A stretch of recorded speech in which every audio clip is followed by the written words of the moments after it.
Kids, welcome. Woo! Man, excited to be here. Incident 30. As am I. As am I. We made it to 30. We made it to That's 30, a Chris. whole. That's like three sets of toes, man. That's awesome. Decades. Boom. Man. Well, look, we just started and we're going to kick in our guest already, Chris. Already. Let's go ahead and do it. How lucky are we to get to talk to this gentleman? Nuts. Crazy. Friend of the pod, Scott Burnside. We get to talk to him again. This is Holy awesome. mackerel. I mean, this is pinch me stuff that goes on. Hi, Scott. How are you? That's the nicest thing anyone said to me today. All right. we aim to please. Yes, absolutely. Thanks again for joining us. We appreciate it. Yes. Yeah, no, it's my pleasure. Oh, never get tired of talking hockey. And what do we got? 2 weeks? Well, I guess 2.5 weeks, whatever it is, until the start of the playoffs. I think April 19th kicks off the playoff schedule. It's it doesn't get any better than that. It's kind of, I was going to say, it's kind of a boring time in hockey, right? Kind of boring. That's it. No playoff races. No. It's great. What else you want to talk about then? Besides the playoffs? Well, yeah, let's talk about the weather. Yeah, right. Hey, Scott, I wanted to ask you. You mentioned last time you were on that your son is at NC State. How's everything going with him? Doing great. He's about to graduate. Knock on wood. Awesome. So it's gone very well. It has. It's made visiting Raleigh a lot more pleasurable over the last 4 or 5 years. I get to, drop in on a hockey team I've had a lot of contact with over the years, and of course the chance to see my son has made it all that much sweeter. So it's been perfect. That's so cool. Well, congratulations to him. That's really, really cool. I bet you're so proud as a dad. That's nothing better. It doesn't get any better than that. So it's a yes. You've hit the nail on the head. That's awesome. That's fantastic. Well, let me jump into the hockey part real quick. I want to start with this. Scott, what did the Carolina Hurricanes do to the LA Kings to make them have to endure what they endured last weekend? That was the Kings beat the brakes off of us, man. What happened in that game? What did you see from your vantage point? Well, it's interesting because I for the last year or so, I've been providing content for the Kings. So I spent a lot of time around that team. I was with them during their 5-game playoff run last year against Edmonton, and then with them in training camp. And then periodically throughout the season, I've been in LA or joined them on the road. And I'm headed there next week for the stretch run and then the start of their playoff season as well. And, I do think, and especially after the Rantanen situation in Carolina, I think there are a lot of parallels actually between the Kings and the Hurricanes, right? I mean, the Kings are a little bit hard. I think defensively, you look statistically, the Kings are, and I use harder to play against, with my air quotes.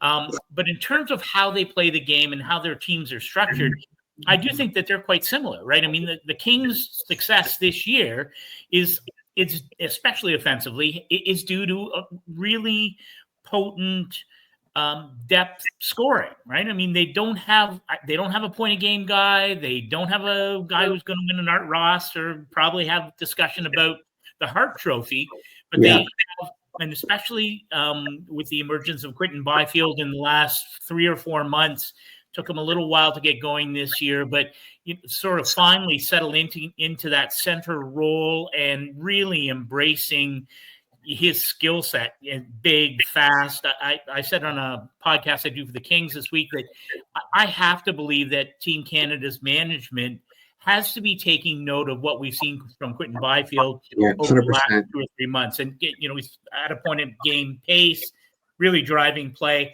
And I think he is the catalyst to unlocking Kevin Fiala, who might be, in terms of raw talent, might be there.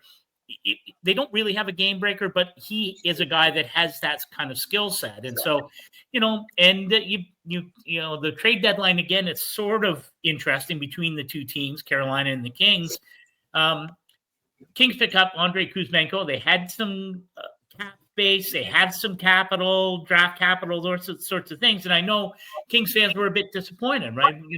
Could you go after Rantanen when it became clear he was going to move on from Carolina? Could you, were there other players, Brock Besser, Rickard Rakell? There were a lot of players out there that I think Kings fans said, we need some more scoring. Andrei Kuzmenko comes from Philadelphia, and I don't think he had a point in his first 7 games. The Kings, I think, have two, because they lost to Colorado last night. Only 2 losses since the trade deadline. And it took Kuzmenko a while to get going, but playing on the line with Anze Kopitar and Adrian Kempe and playing on the top power play unit, I think he's solidified that 4-line team, and that's the team attack. And again, you've asked the question, I'm continuing to answer it 10 minutes later. But I do think when I look at the Hurricanes, I go, well, what's their strength? I think they are built to play 4 lines hard and fast. They always have been like that under Rod Brind'Amour. I think that's why they have a very legitimate chance to get at least as far as an Eastern Conference final. And I see, to go back, one of those nights, I guess, where the Kings offense, which has been, sort of middle of the pack-ish, it has really come to life in the last week or 2 weeks, notwithstanding the shutout last night in Colorado. But and the Canes just got on the wrong side of it, right? I think, interesting thing. I think they scored 14 goals in 2 games because they had 7 against the Bruins then the next day. So, anyway, it was, what? I'm sure Rod Brind'Amour's like, let's not have too many more of those, but better to have them in late March than in late April. Yeah, correct. I know that they kind of considered that to be kind of a throwaway at that point. Yeah, and I guess, without being overly critical, from the Hurricane side of things, I know it sounds so cliche, but it happens. Stuff like it happens. But I did want to ask, Scott, kind of moving a little bit to the Hurricanes with the trade deadline and the dust is kind of settled, from all that. And, Carolina salvaging a little bit of, capital with Logan Stankoven, Mark Jankowski. I don't want to forget Taylor Hall, because I think that he's played exceptionally well, even since he came. I do want to ask, as we kind of get into the stretch run here and as a prep for, I'm going to kind of merge 2 of my questions as they kind of merge for the first round and whatever that may entail. It looks like it could be New Jersey. But do you find that Carolina may struggle when it comes to a very physical kind of a series, let's say against maybe a Florida Panthers, because they're light in maybe the top 6? Yeah, no, I think that's a question that has been asked of this Hurricanes team since Rod Brind'Amour took over, right? And again, this is you go to the playoffs every year from 19 on after Rod took over, and 2 trips to the Eastern Conference Final. So the expectations are extremely high, as they should be for this team. And I think that's why the whole Rantanen thing was so curious and in many ways disappointing. And I think, when you think of Rantanen, to answer your question, he's the kind of guy you would love to have in your top 6, right? Because he plays like a bull and he's hard to dislodge from the puck. He's the guy who is delivering, he's not Tom Wilson per se, but he's an extremely effective power forward. So, that when you don't have him, you do have to, I think it's a legitimate question to ask, especially against a team like Florida, who we've seen bully other teams. And I don't, you go back a couple of years to the Eastern Conference Final sweep at the hands of the Panthers. I've never seen a 4-game sweep seem so long and so close as that series against the Hurricanes. But the fact still remains, could not find a way to win a game. And it wasn't the goaltending, and, just couldn't, the offense had gone dormant. So, is that a function of how the Panthers play and they were able to limit the Hurricanes and their physicality? And we've seen the Panthers 2 straight trip to the finals. There aren't many teams who can stand up to them. When they can play bully hockey. They just can. They're built that way. And it's going to be the same this spring, assuming Aaron Ekblad gets back from his suspension for running foul the performance enhancing drugs regulations. And of course, Brad Marchand, who hasn't played a game yet for the Panthers, but they're still going to be a real handful this spring. And so I imagine it's not beyond the pale to imagine an Eastern Conference final rematch with the Panthers. And that will be one of the storylines if that happens. I think, can the Hurricanes play in that physical space with the Panthers? Now, the other side of that is if you're relentless on the puck like the Hurricanes are, and you have the puck and you're forcing the Panthers into mistakes, maybe drawing penalties, to me, that's how you combat that kind of team. But not many teams have been able to do that last couple of years, and ask the Edmonton Oilers or whatever. So, right. Can I jump in real quick, Darren? Yeah, with Logan Stankoven, with Jackson Blake, some of the smaller players, they have been complete nuisances on the ice for their opponents. And I've loved every minute of it. I've been dying to have a couple pests like that on the ice. Do you think that their insertion to the lineup in this iteration of the Hurricanes can be that problem maybe in the neutral zone for a team like Florida, who is trying to get the puck up ice, but you got these two like just relentless dudes that are consistently like hounding the puck all the time? Do you think those types of guys are going to be a problem for them, or do you really feel like it's got to be like a heavyweight match, big body on big body kind of series? Yeah. I mean, it's a terrific question, and I do think you can combat a team like the Florida Panthers. I think back to when the Kings won the Cup in 12 and 14, really big and very hard to move off the puck. And again, sort of relentless. But I do think, you think, speed kills. Was that John Tortorella's line back in the many moons ago, maybe? And, but, nice recall. Speed and tenaciousness. I mean, to me, that's another way you can play a physical style in a playoff series. And that is to, Brad Marchand, the perfect example of that, right? I mean, that kind of player who can, who is relentless, who is durable, who is not afraid to get his nose there. I think of Seth Jarvis whenever I think of that. A guy who, is just unafraid. I guess, you got to stay healthy. And it's just hard. It's physics, right? Or science. It's a little harder to do that in theory if you're playing a team that grinds you much more physically, like Florida has the potential to do. But I totally agree with you. I think having speed and tenaciousness is a different kind of physicality, and it can get a team off its game set. If you're annoying, and if I'm not talking trash talking that kind of stuff necessarily, but if you are constantly in someone's face, you're constantly forcing turnovers, I think there is a natural reaction for teams to become frustrated.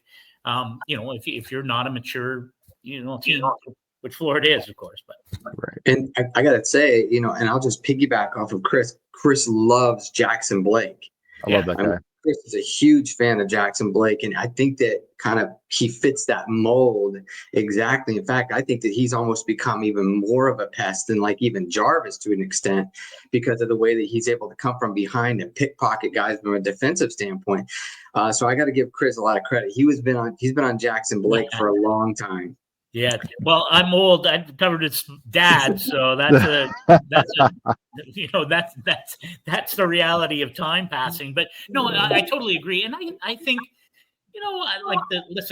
there are all kinds of you'd write a book on the on the Rantanen situation and what would this team look like without him. The record speaks for itself, and I'm not piling on Mikko Rantanen per se, but listen, they're a better team right now than they were when he was playing for them. That is the reality of it. Will you miss him against Washington potentially in a second round or whatever? But I do think it gives players, I think Jack Roslovic, I think, of course, Stankoven, I think, Eric Robinson had such an interesting, nice year, 13 goals, 30 points. You mentioned Jackson Blake.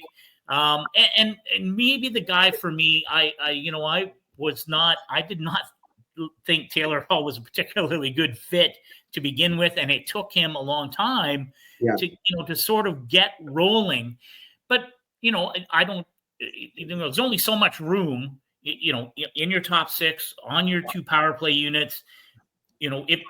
What is Taylor Hall's role now compared to when Mikko Rantanen was there? Well, I think it's obvious that he has been able to assume a greater role. His comfort level seems extremely high. the goalie scored the other night, breaking in the pass off from Seth Jarvis, just cutting left to right. This is, I'm fascinated to see what he brings to the table in the playoffs. For a guy, first overall pick, almost no playoff experience, right? Like it's crazy, actually. It is crazy. And, to me, he's mature. He's been a leader. He is, he understands. And, I can't imagine how excited he must be to have this opportunity. So I think that's a really important part of what lies ahead for this Hurricanes team, because they're like the Los Angeles Kings, right? They don't have a point of game guy, they don't have a true game breaker per se, but someone to have success, to run 3 or 4 rounds, someone has to step forward. It's the old cliche, someone has to step forward every night. But I think a guy like Taylor Hall, this is a tailor-made situation for him to really emerge and sort of seize the moment, because there have been moments like this for him in his career. It's hard to believe. It's great. I think as Hurricane fans, and unless people just don't really pay attention, he has had a tough career in some ways. You feel bad for him, but I'll take the opportunity though here, Scott, to switch kind of like to our goalie situation, because our goalie situation here is something that's been a little bit unstable. Let's say that, especially kind of come playoff time. My question is maybe even looking beyond this season for the Carolina Hurricanes. Freddie Andersen has an expiring contract. Pyotr Kochetkov has a few more years, I think, on his deal at $2 million a year. And from what we've seen, there may be a goalie or two that's, on down the pipeline, but there's nobody that's really apparently ready to jump into the NHL. What do you think the Hurricanes need to do this offseason to address? Do they re-sign Freddie Andersen, or do you got to do something different? Well, and you're right. 2 more years at $2 million for Kochetkov, who's 25. Freddie's 35. He makes 3.4. Now, to me, this is, again, part of what is going to be so interesting during the playoffs. And what I love about Rod Brind'Amour is that every team in the NHL says it doesn't matter which of our goalies plays. We have confidence in both of them. That's not true in about 85% of the cases, right? Like, that's just not true, right? I mean, with all due respect, in Tampa, the Rangers, the LA Kings, Darcy Kuemper's had he's had an incredible year. Should be on the final ballot for the Vezina Trophy. It's just not true in so many markets, no matter what people say. But in Carolina, I do think it's true. Now, Freddie Andersen and Kochetkov are they're at the different, ends of the age spectrum. They played differently. But I really do think that there is, there's a high level of confidence with both those players. And Rod Brind'Amour has shown throughout the playoffs, very unconventional. He's not afraid to, and I don't think it's always worked out the way he hoped. You go back to the Eastern Conference Final in 19, should Curtis McElhinney have stayed in against Boston? Yeah. And bottom line is, but Rod Brind'Amour has not been afraid to go with his gut. He's not afraid to make a change. He's not afraid to, like today we're going with Freddie Andersen, and tomorrow we may go with Kochetkov. And it may not be entirely dependent on exactly what happens in the game. And I have no problem with that, and I think the players are comfortable with it. So, but this is a real great test case, right? I mean, I assume Kochetkov gets to start in game 1, presumably against the Devils, presumably at home. Freddie Andersen he has shown that he can deliver the goods in the playoffs. I thought his play against the Panthers in the conference final 2 years ago, exemplary, right? It was great. It was not his fault. Yeah. And, would you love to have a different game 6 outcome against the Rangers last year? Of course. Better. They needed better from him. Hate Chris Kreider. Hate that guy. So, once again, I have meandered all over. I am going to answer your question, though. And I think that's the great, what happens this year? Let's say this team goes to a conference final, has a good showing, let's say for argument's sake, against Florida. Maybe they win. They go to a final. Who knows? They win the Stanley Cup. those things are possible. Yeah. I think at the end of the day, then, so Kochetkov, assuming he plays a role in a long run, that's encouraging, because it does take time for goaltenders to mature. That's the reality. Yeah. If you're Freddie Anderson, you're 35, you have a history of injuries. The durability is a real thing. It is. Yeah. Do you want to be somewhere else, or can you play for, that's pretty good money. That's pretty good cap allotment. If you're $6 million or less, whatever. Look at me doing my math here as we go. Yes, You're close. You're close. $5.4 million Yeah. this year in goaltending. And let's say, cap's going up, so whatever the number comes in at. But if you're Freddie Anderson and you're looking for a short-term deal, you're not looking to break the bank because you like it in Carolina and it's a good team and has a chance to win every year. Is there anything wrong with rolling those two out next year, given, as you pointed out, there isn't anyone else who can say, well, let's bring in another young goalie to push Kochetkov. That dynamic doesn't really exist. That's a great point. So me personally, like you talk about, like, if the Canes do get to an Eastern Conference Final, do make a Stanley Cup run, do win a cup, I think, especially if it's I personally believe if we've been doing a back and forth combo deal over the course of the season with Kochetkov and Freddie Anderson, don't fix what's not broken, right? I think that there's maybe some validity to that. Who knows what's actually going to happen? I mean, the past couple games, Kochetkov probably could do better. Now, again, one of those games was against your Kings that completely ambushed us, and that is what it is. But his last outing wasn't his best effort. So we'll see how that ends up playing out. But you're right. Like, the narrative changes the deeper you go in the playoffs, and there's probably some sentiment about, well, if he takes us to the promised land, should we maybe bring him back on a 1 or 2 year deal to continue to stay true to the core goaltending unit we've had over the years? I'm of the opinion that we may want to look elsewhere because of the durability factor. Each of the last 2 seasons, he's been out for significant periods of time. Some of it not related to anything he did wrong. It's just the blood clot issue was what it was. Yeah. I'm curious, do you think that the goalie market from a free agent perspective is the route we go, or are we going to be like going trade wild over the summer? What does your instinct say as it relates to not just goaltending, but maybe other areas of need with our team?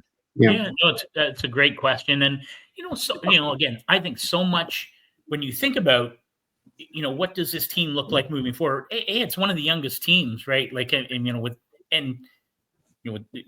average is driven up a little bit by the presence of Brent Burns.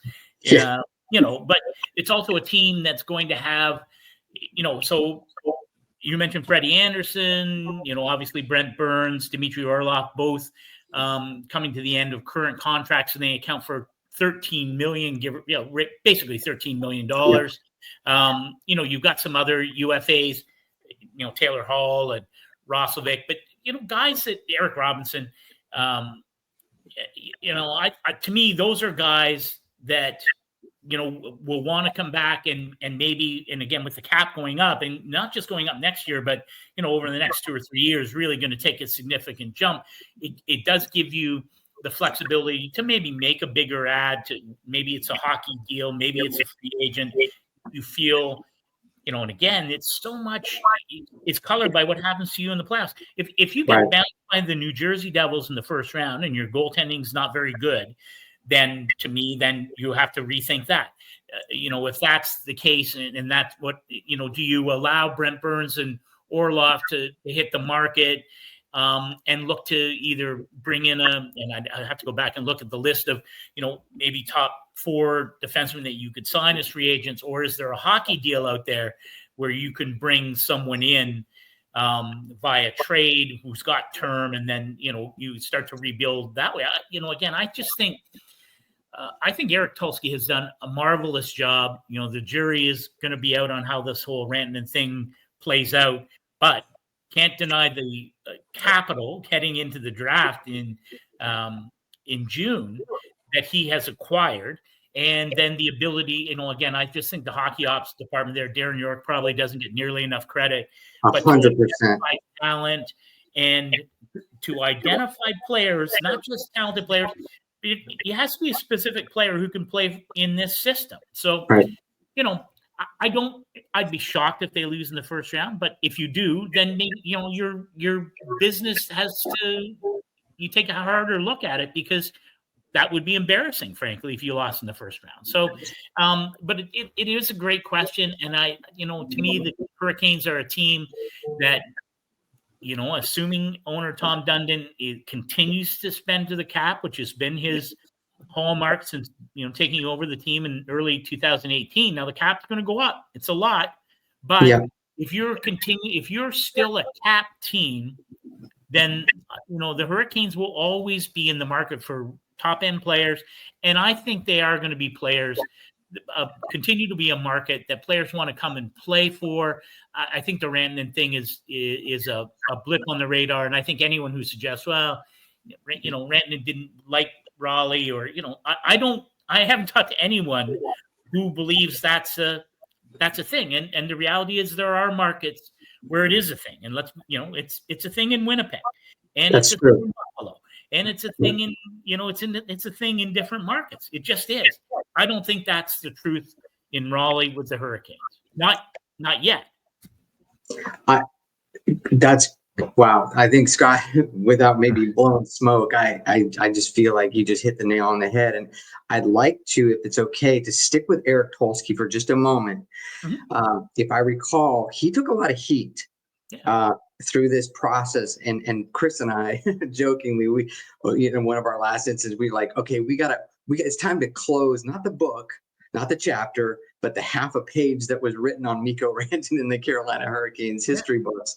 So we want to try to close that as much, so we don't want to, rile it up. But I find it interesting from Tulsky's perspective, how he took a lot of heat, not only just from the Rantanen thing, but going back even with the transition from Don Waddell leaving out of Carolina, going to Columbus, and then the Jake Gensel situation, maybe quote unquote, that debacle. And I'm using soft quotes because I wasn't behind the scenes. But I do want to say that I think he did a great job in getting in front of things. He took a lot of media. He went on a lot of media shows and answered a lot of questions. And my question to you is, from Carolina's perspective, from a traditional standpoint, we know that he probably should have had a deal in place before leaving Colorado.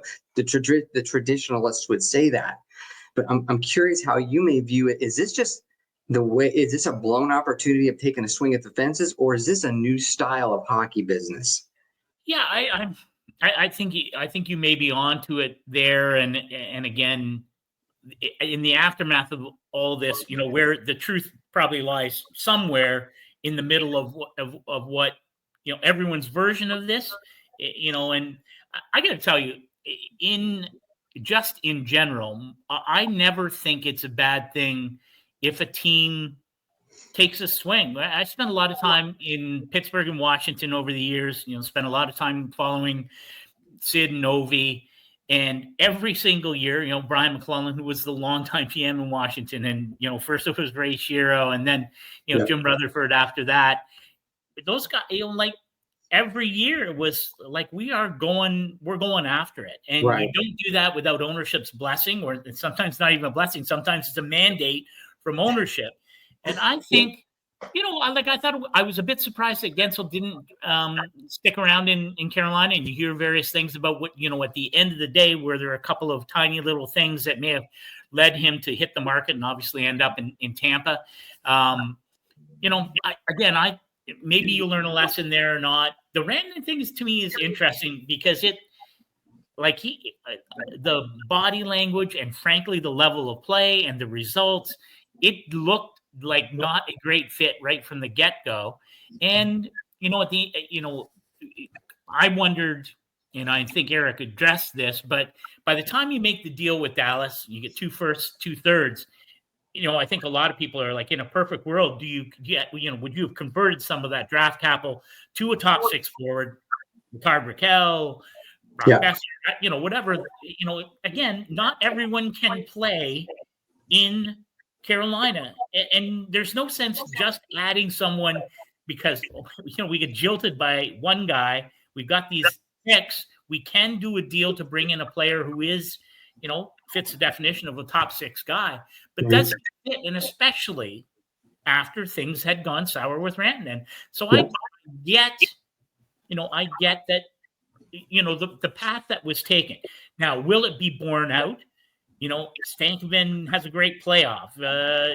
Again, if you are in a conference final, I don't see how you can see that there was anything wrong with this. Now, if you get bounced in the first round, okay, then I think it's fair to go, well, what led to something that would be very disappointing? I think of the year, the Hurricanes had all kinds of cap room. I think they added Ghost at the deadline, and seconds after the deadline, Svechnikov was hurt and out for the and so then immediately you're like, well, why didn't you get a forward? Well, how do you know these things? Right, exactly. And fair or not, Eric Tulsky and the Hockey Ops will be judged by the outcome. The outcome is going to be in May or June, and if it's in April, then that's going to be a problem. But I think your point is an excellent one.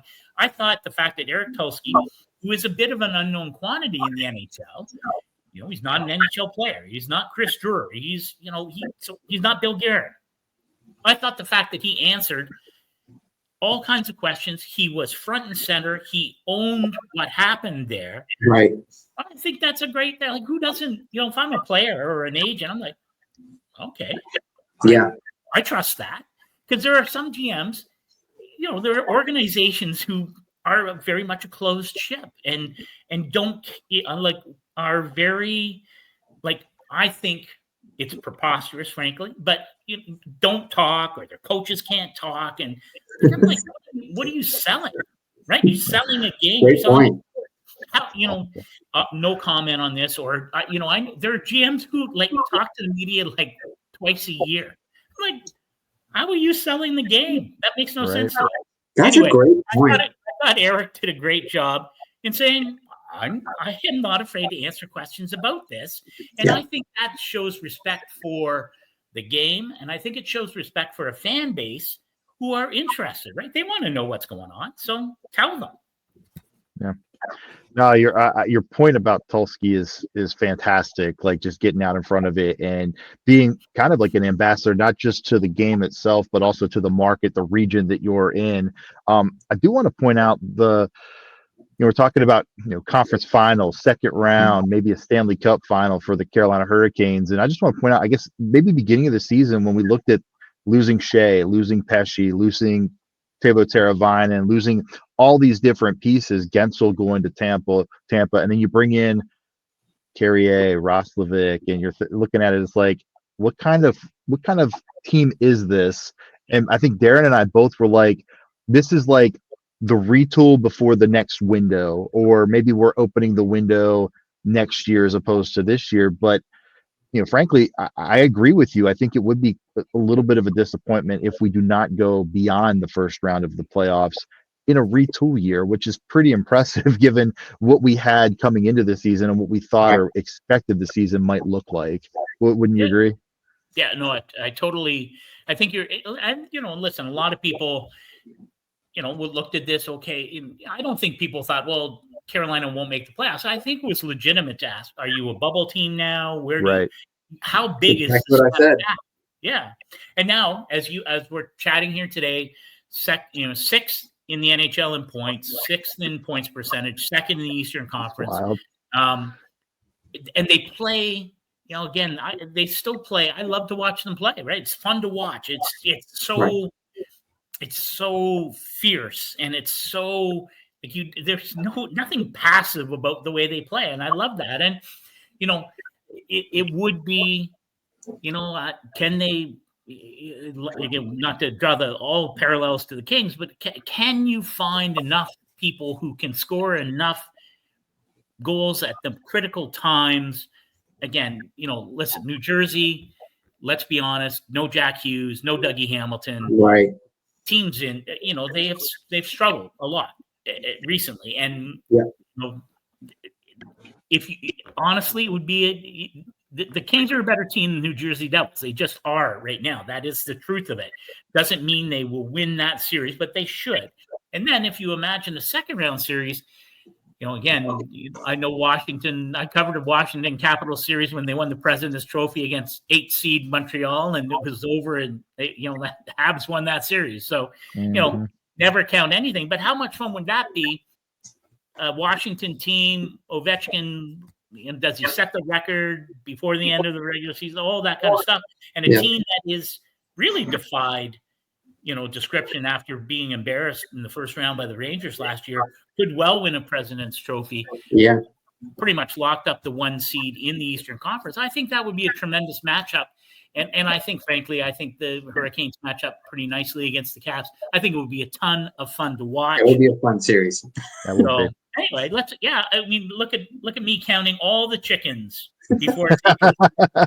Hey, we didn't tell you this was a math podcast. You're counting chickens. You're doing cap numbers for us. This is amazing. I love it. So, wow. Let me shift out west for a couple other questions, because I do want to head that way. There are a couple teams I'm interested in.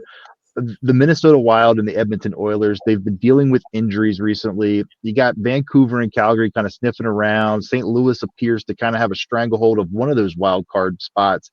They've been playing absolutely spectacular of late. Yeah. Do Edmonton and Minnesota have enough juice to kind of finish the ride and get to the postseason, or you think one of them might slip out of one of those spots? Yeah, I don't think. I think the Oilers are pretty much locked in.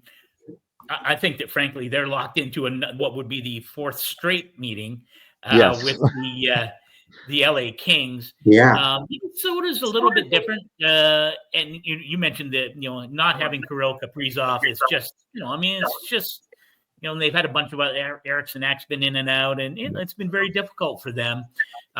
They still have. Minnesota still has a 7-point bulge on Vancouver. Minnesota could very easily knock St. Louis could easily knock Minnesota into the second wild card spot. I think it's going to be very difficult for Vancouver, Calgary. Utah's pretty much out of it now, I think. But Vancouver, Calgary, very difficult for them to bounce up, given how well St. Louis has played. And that's pretty incredible. Good on Doug Armstrong, the GM there, and Jim Montgomery, who came over after being let go in Boston. And, this is Colton Parayko's been out. I'm not drawing any parallels necessarily, but I think back to 19 and Blues were in last place in January and ended up holding up the cup. So that Blues team, I'm pretty sure there are teams, whether Winnipeg's going to win the Central, that's inevitable. I think it's inevitable Vegas wins the Pacific. If you're Vegas and Winnipeg, you're like, geez, I don't know, the Blues, that would not be, that might not be very fun. Yeah. And this is not a slight against the Wild, but the Wilds, the injuries have been an issue. And they would be the one team that would be vulnerable, I think, to fall out of the top 8 in the Western Conference. And, and then that, you've got again, you can complain about the playoff system, but the fact that you've got Colorado and Dallas seemingly destined to play in the first round. I mean, it's, the same thing happens in the Atlantic Titanic. So that's going to be fun. Yeah. You talk about the Kings. You mentioned the Kings and the Oilers 4 straight. It's kind of an inevitable thing that's going to happen, it looks like. Much like the Canes and the Devils, it seems like they always seem to meet in the playoffs at some point, which to me, that's great for the sport. It builds rivalries, things like that. But LA, I think, has the inside track on getting the 7th game at home, which is nice. What do you think, or do you think that the Kings have something this season that they may not have had in previous season that it can get them over the hump to get them to the next round? Because Edmonton's been a buzzsaw. Yeah. Well, Byfield, yes, I love that guy, by the way. Yeah. Well, I think it's a very different team than they were a year ago, and again, I provide the content for them. So, but I do. Again, they're the best team in the NHL at home, and Darcy Kemper's numbers at home are better than any other NHL netminder. I think that is a critical piece for the Kings. They haven't been very good on the road, sort of like the Hurricanes. So they have 2 games left with Edmonton down the stretch. So that'll be fun. First one is next Saturday, and then I think right before the end of the regular season. So, I think they're a better team, and I don't think Edmonton is as good as they were a year ago. And that's just, it's borne out by, Connor, and not, again, God, you hope that Connor McDavid's healthy, although it's apparently going to be sometime yet. Leon Draisaitl is probably a few days away.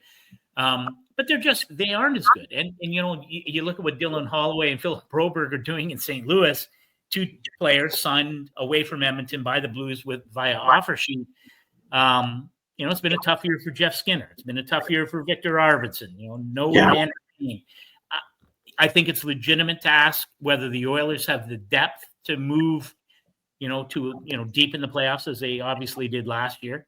And the Kings are younger, faster, deeper. And especially if the Kings hold on to home ice advantage, they control their own destiny as far as home ice.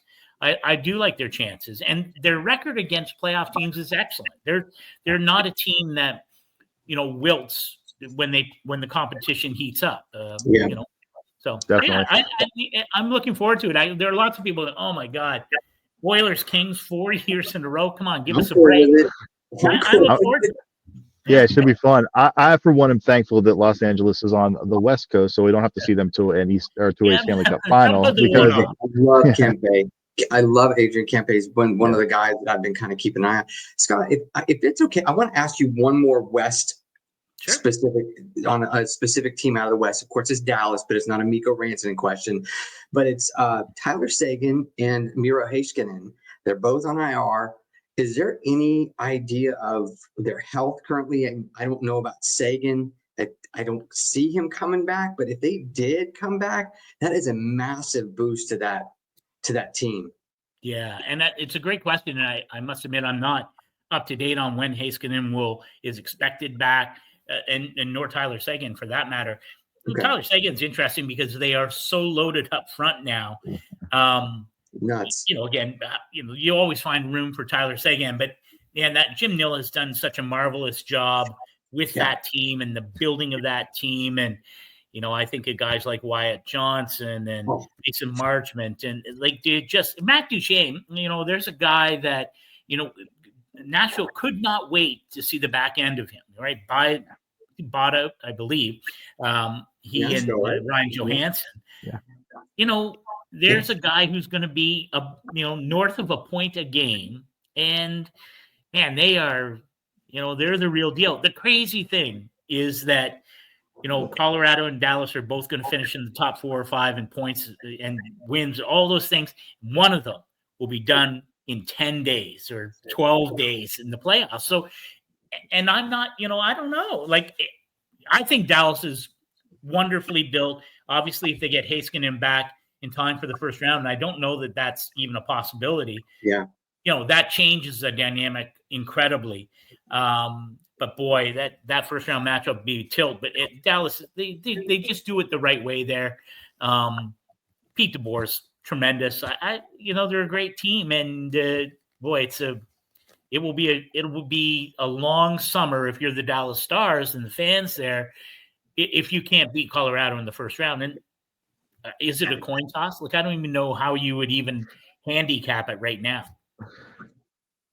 I don't know. It's gonna be a great. It'll just be a great series, and it'll be fun for all of us fans to watch. It's gonna be incredible. Yeah. Well, you know what? It's probably one of those series that it's better if you don't have a heart connected to it, right? If you're a Canes fan, you want a series and that might be a little bit easy, right? It's like the Rangers beating Washington last year. That was an easy one to be a Ranger fan. I don't think that'll be the same for Avs and Stars fans. Sorry. No. Yeah. I'll be watching, but that's awesome. Chris, you got anything else for Scott? I mean, I have a ton of stuff, but we could keep Scott here all day, to be honest with you. This will end up being a 4-hour pod. Yeah, people would be tired. They'd be falling asleep. They can. I'm good. This is our show. But Scott, listen, thank you so much. I know that you had a real busy week and we were kind of Yeah. communicating, and I just really appreciate you just kind of squeezing us in. You're somebody that we look to because, we know how connected you are. Burnside on Hockey. It's such great content out there. And so we'll certainly, push that because it's so good. So thank you so much for joining us. Great. Listen, I'm always happy to chat. If I can help out down the road, I can't. We look forward to checking out once the playoffs get started, just to see see how it unfolds, because there's always surprises. That's a great part about it. So call anytime. Happy to chat. Thank you, Scott. That's so Thanks, kind Scott. of you. We'll definitely Appreciate talk to you that. soon. Yeah. All right. We'll see you. Yeah. Take See care. ya. All right. Bye-bye. Bye. The great Scott Burnside. That guy's awesome. I love it. I love Yeah. it, Chris. Yeah, he's a lot of fun. I thought he had some really good Canes input there. But Yeah. I wanted to make sure that talk some Kings stuff, because Yeah. I mean he knows that team inside and out. I mean, he does some work for them and Yes. provides content for them. So I gotta say, like, that would be a fun series if it's this like pie in the sky Stanley Cup Finals, Kings. Kings. Yeah. Yeah, we get him on a couple times during that series and we talk. That would be a lot of fun. Yeah. And Scott, it almost reminds me of this, this age-old question, or the age-old statement of a guy knowing the team. That's Scott Burnside. He knows the Kings team. I mean, my gosh, I pretty much consider him to be the general manager of that team. He's the expert at that team. Yeah, absolutely. So absolutely. Scott, thank you again. Yeah. Yeah, 100%. I mean, just such great insight, and Scott is so knowledgeable about the whole league. That's probably the reason, that's why it's so fun to talk to him, because it's not just singularly focused and not a siloed conversation about one thing. Scott knows so many things, and I really appreciated his comments, Chris, on Eric Tulsky, and his saying, Eric did get in front of all this stuff and he wasn't afraid to answer questions. He said, there's other GMs that they don't come out and they won't ever talk to anybody. So exactly. That's huge. I think that's a really, really important point for the Hurricane organization. It is good. Like I kind of noted it as well as he, after he had mentioned that I think that's good for being an ambassador, not only to the sport of hockey, but also in the NHL, but also to the region that you're in. Because there were a lot of question marks, like when that deal was going down, like why, what was going on here? Like, and he made it pretty clear. He was like, look, there was an option on the table to keep him around for the rest of the season, but the better option for us was to go ahead and move him and get the assets that we got back.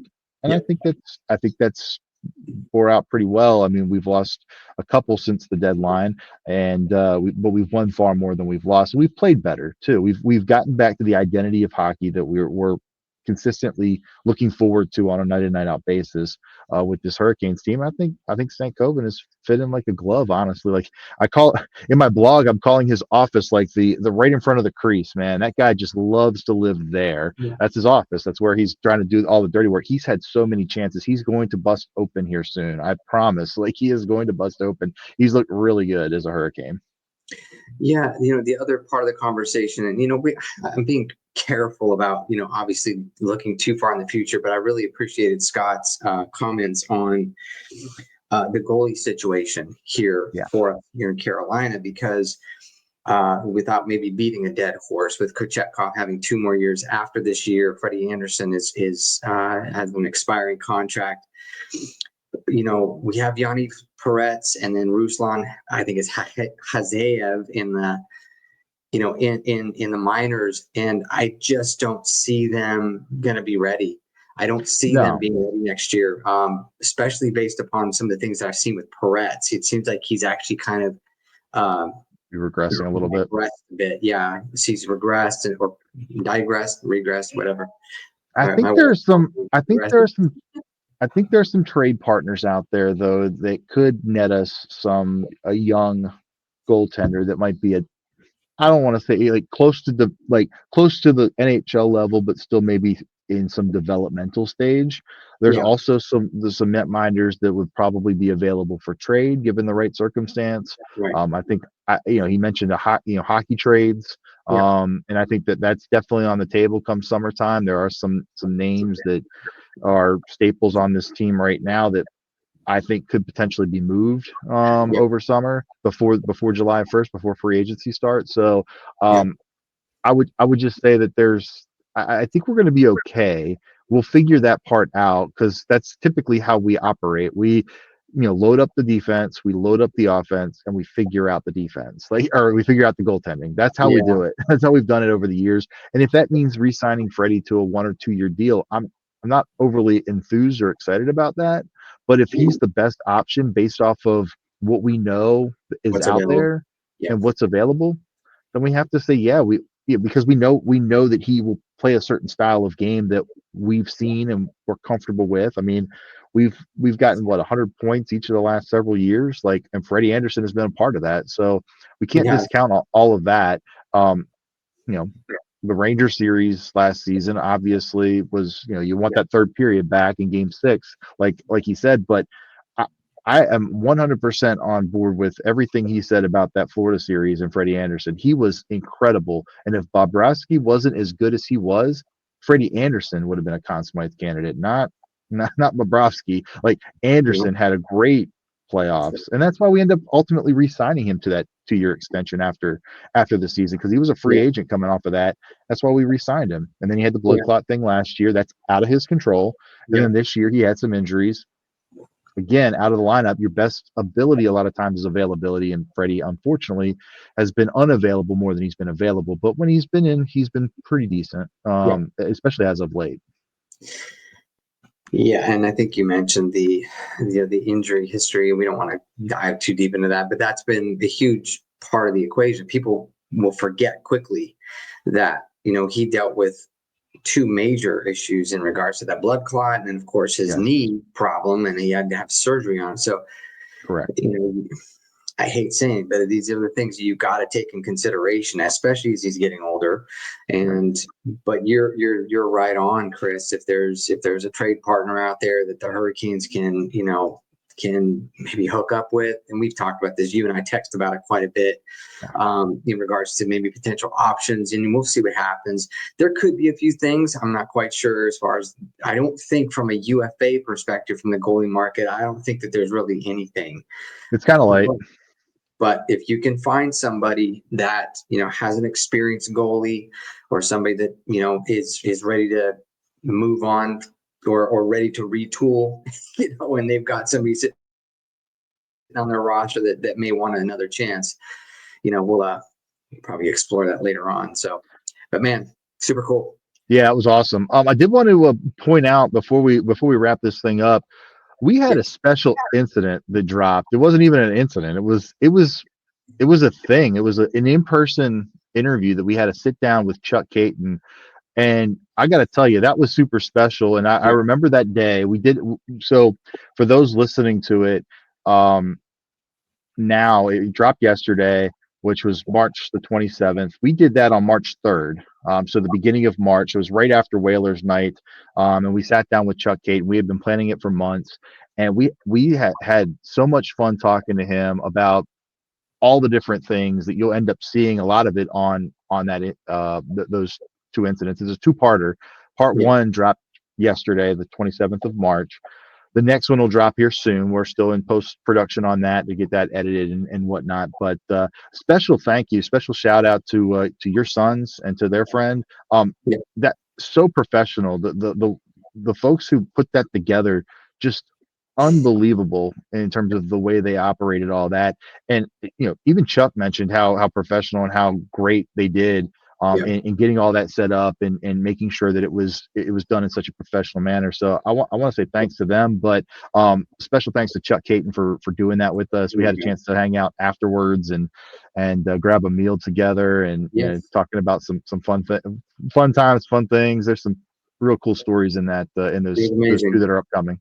So I'll just kind of, work off of what you just said. So my son Noah Wynn, his buddy Jace Parlin, Yes. they run a little production company called Motel 40 Films.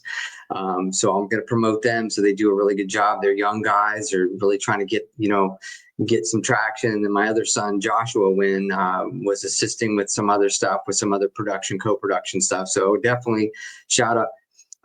Just exactly what Chris said. That was a part one. Part two should be dropped here very, very soon. So obviously, thanks to Chuck. And there's a specific part in that, Chris, specifically coming up with part two, that there's a little series of videos that I'm really excited. And I'm not going to give it away here, but I'm so excited that the people that are going to be shown are aware that they were a part of this. And it's just been such a cool opportunity for Chris and I to, sit down with a legend. And, it's just something that we're just unbelievably excited about. It's just something we just consider to be like a once in a lifetime opportunity. Right. No, I agree. It was a lot of fun. Yeah. Well, cool. Well, listen, we'll wrap this up. We're powered by Cyclone Sports Podcast Network. We're also sponsored by W Energy Drinks and Iron and Steel Threads. I'm not going to play their videos, Chris, because our promo codes have changed, but we will put that stuff in the description. So again, we're sponsored by W Energy Drinks and Iron and Steel Threads. So if you want to get some really cool hockey apparel, definitely check that out. 10% off with our specific promo code, 10% off with a specific code for W Energy, all natural stuff. It's awesome. So we'll just end it right there, Chris. There's a game tonight, really important stretch here, games that the Hurricanes are going to start walking through here on the stretch run, getting super excited for the playoffs. Thank you again to Scott Burnside. Thank you. Boom. That's it. We're going to let everybody go. Peace. See you guys.